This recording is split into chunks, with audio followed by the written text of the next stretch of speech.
Olá, estamos em mais um podcast do Imagem e Credibilidade, direto de Brasília. Eu, Alexandre Jardim, junto com os jornalistas Rodolfo Lago e Estevão Damásio, levamos até você o principal fato do dia, de uma maneira fast, rápida, mas sempre com análise e também antecipação dos fatos. Afinal de contas, aqui no Imagem e Credibilidade, você consegue antecipar o que acontece em Brasília.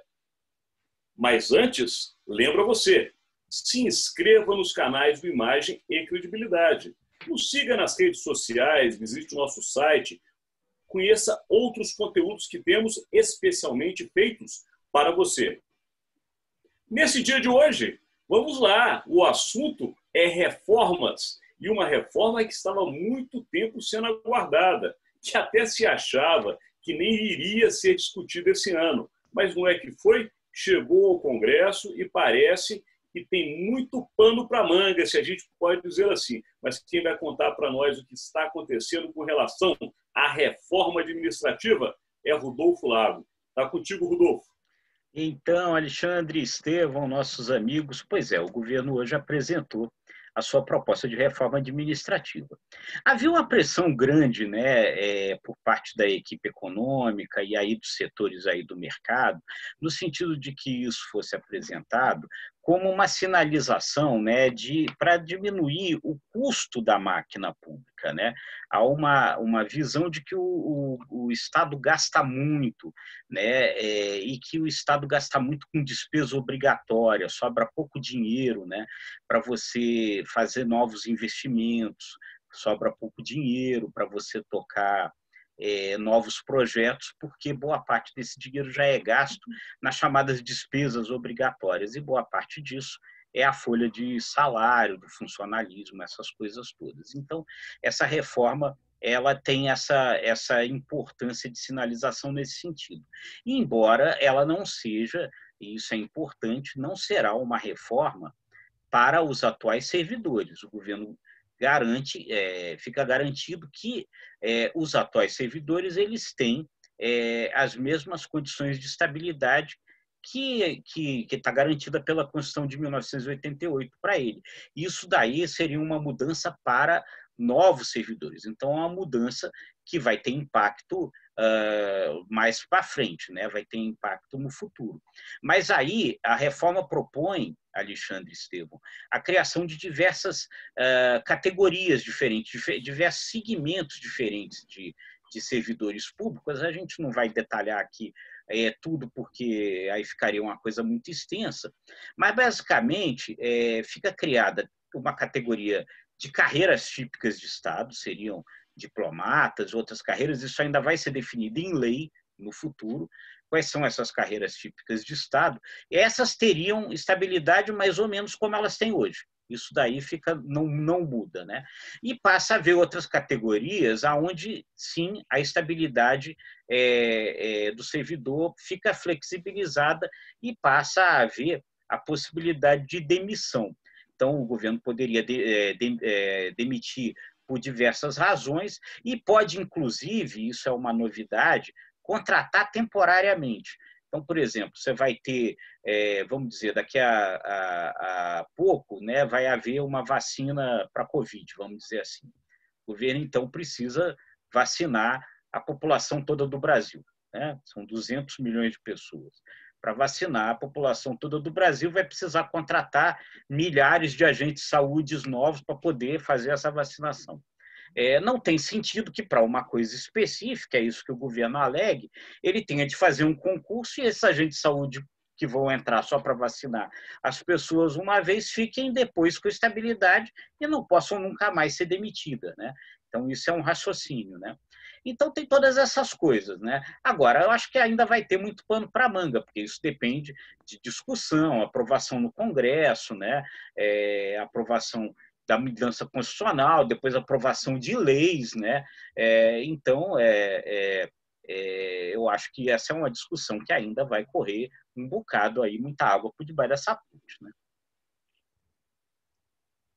Essa é a tendência, Rodolfo. Você, mais uma vez, antecipando a tendência do que acontece em Brasília, como ontem, inclusive, antecipou brilhantemente o resultado Foi como você disse. E isso deve acontecer numa discussão em Brasília, que provavelmente será replicada após nos estados da federação, porque todos passam por problemas referentes a essa questão do funcionarismo público. Mas lembro que Brasília não é fácil aprovar reforma administrativa, não, né, Estevão Damasio? Afinal de contas, aqui é o berço do funcionalismo público.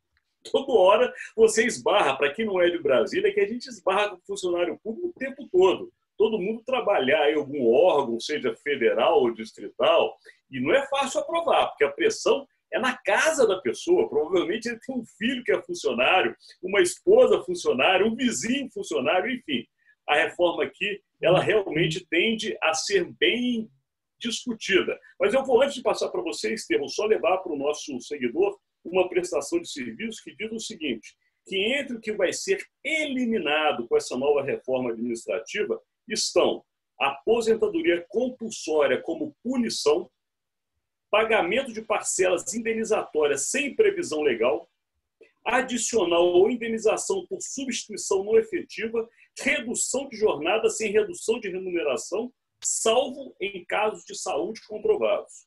Progressão ou promoção baseada exclusivamente em tempo de serviço e a incorporação ao salário de valores referentes ao exercício de cargos e funções. Isso, inclusive, é o que mais impacta a folha de pagamento, porque muitos funcionários trabalharam em determinado órgão por determinado tempo, e isso vira um adicional na sua folha, que, inclusive, é levado para a aposentadoria.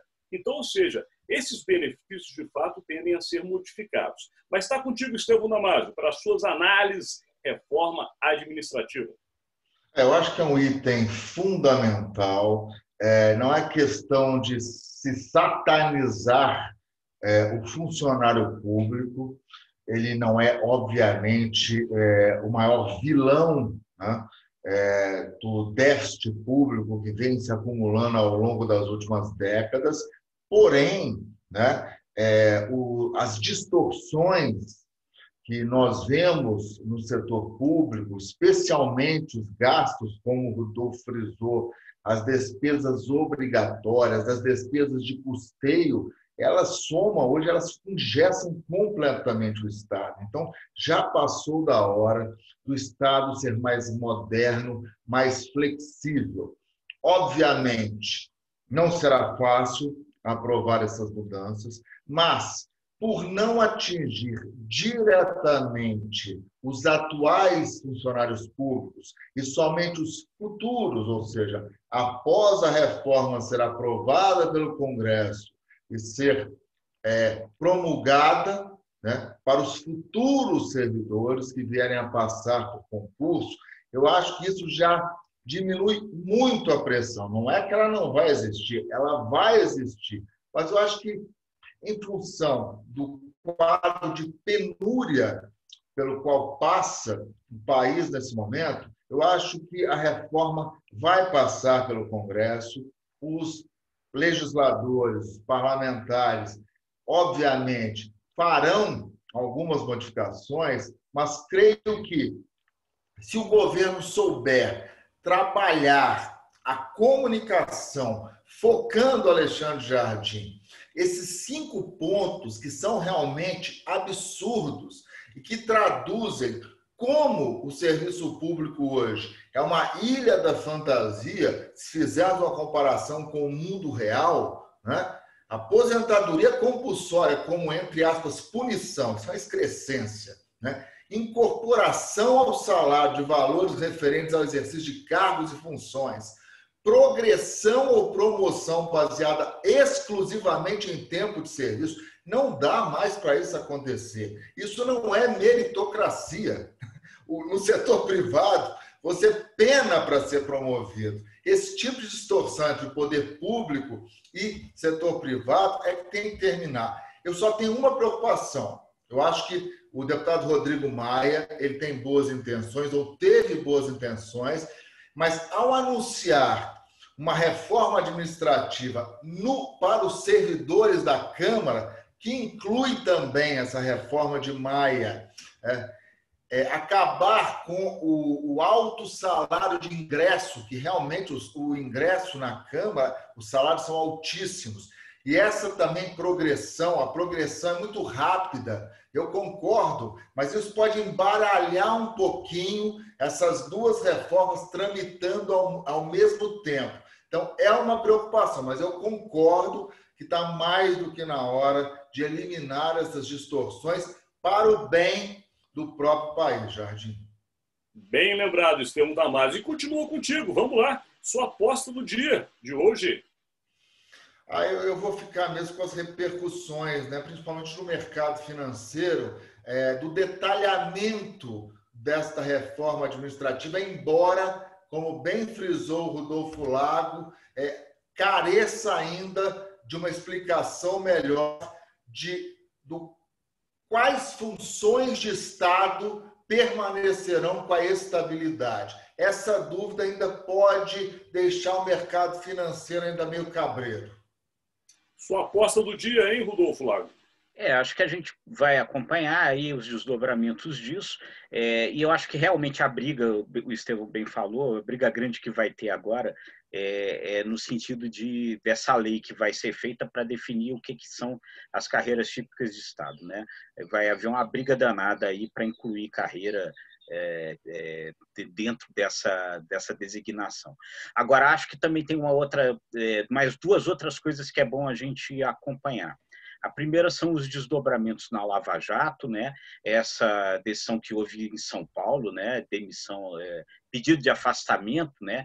Dos procuradores da Lava Jato de São Paulo, quer dizer, que me parece, embora eles estejam negando, reação à saída do Deltan Dallagnol, mas, enfim, também tem a ver com essas intervenções do Augusto Aras. Eu acho que isso ainda vai ter repercussão.